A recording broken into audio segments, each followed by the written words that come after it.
Some biological molecules are really very small molecules, but many of the molecules found in cells and that are very important for life are known to be macromolecules. And some of them are truly huge, very big molecules. I'm talking about thousands of atoms. So what we know is that there are those macromolecules can be categorized into four different categories. So we have carbohydrates, we have proteins, we have nucleic acids, and we have lipids. The important thing to remember here is that these macromolecules are made from smaller subunits, and those smaller subunits assemble with one another, just like Lego blocks, and they form these big, huge macromolecules. So if macromolecules are made from smaller subunits, we will call those smaller subunits monomers. And because any macromolecule has more than two monomer, and actually they have way more than two monomers, we will call those macromolecules, we'll say that they are polymers. Poly meaning more than one or several. So when we're thinking about a macromolecule, we'll say that a macromolecule is a polymer of something. So for example, a protein is a macromolecule made of amino acids, and the amino acids are the monomers for the macromolecule that is the polymer. So what we have here is two amino acids. So we have amino acid number 1, and then on that side here we have amino acid number 2. And we know that, as we've seen in a previous video, in the previous part, we've seen that those monomers here, or those amino acids, have different functional groups, right? So we've seen a functional group here. This functional group here is called a carboxyl, and then we also have another one here, and as we have the amine functional groups, or the nitrogen with two hydrogen connected to it. That's called an amine. So amine is spelled A-M-I-N-E. And then we have on that side right here, we have a carboxyl. So C-A-R-B-O-X-Y-L.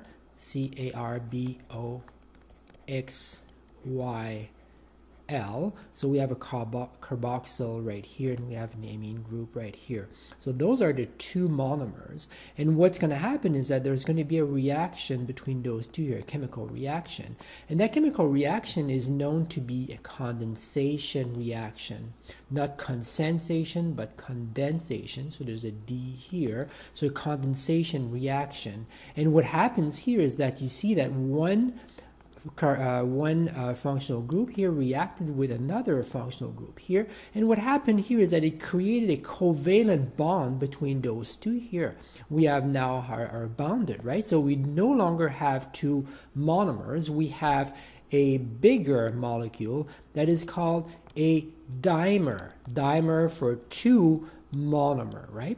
And then because it's a condensation reaction, and now please don't dwell on that and spend too much time trying to understand that, but we know that when we have a condensation reaction, we know that this creates water, and we have water here with oxygen, so H2O, H2O being here, right? So whenever you have a condensation reaction, you have a production of water molecule here. But the basic part of this slide here that's important to understand is that we have two monomers. Those two monomers will react with one another, will create a bond between the two of them, a covalent bond, and now they are united with one another. Well, just imagine that monomers will be added to this dimer, and another one would be added, and over and over and over again. At some point, you will get a polymer, you'll get a bigger molecule, and at some point, we'll call that big molecule a macromolecule.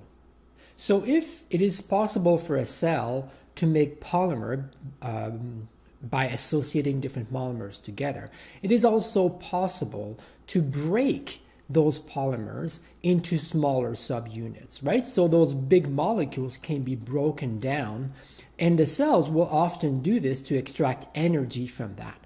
One of the type of reaction that can happen in this case when a polymer is broken down into smaller pieces is that it's a hydrolysis reaction, which basically is a reversal of the condensation reaction or dehydration reaction. Remember that when we have a condensation reaction, we lose water, right? Well, in this case here, we would add a molecule of water. Again, those details are trivial. They're not that important, but I just wanted to mention this.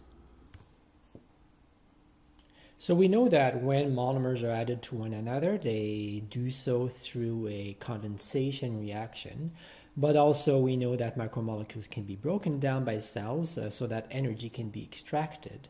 And the reaction that is usually used for breaking down polymers and macromolecules is a hydrolysis reaction, right? So what we have here is a generic molecule. It's not that important, but I just want to say that here we have R1 and then we have R2. R is known to be called a radical. That's in the chemistry lingo. And R can be anything, basically. It can be any functional group that we have, and there are many different functional groups. But what we know is that when we're breaking down, when we're breaking down macromolecules, usually the cell does so through an hydrolysis reaction. What it does is that instead of producing a water molecule, it will add a water molecule. It will use a water molecule.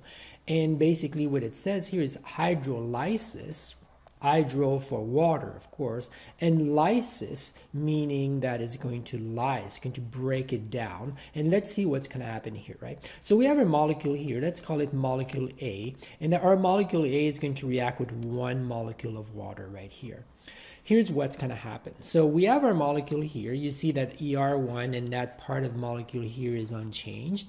But what's going to happen here is that part of the H2O, water, so that part right here, the H right here, is going to be added to the OR2, right? So this part here, the oxygen is going to remain there, but the R2 is going to be replaced by this hydrogen that we see right here.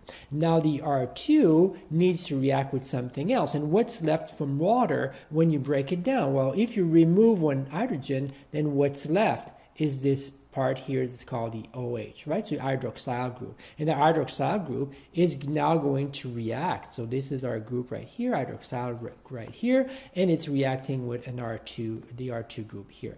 So now we have this new product, this reaction here created two products. The product number 1 is right here and product number 2 is right here. We have two products from this reaction, and this reaction was known to be a hydrolysis reaction.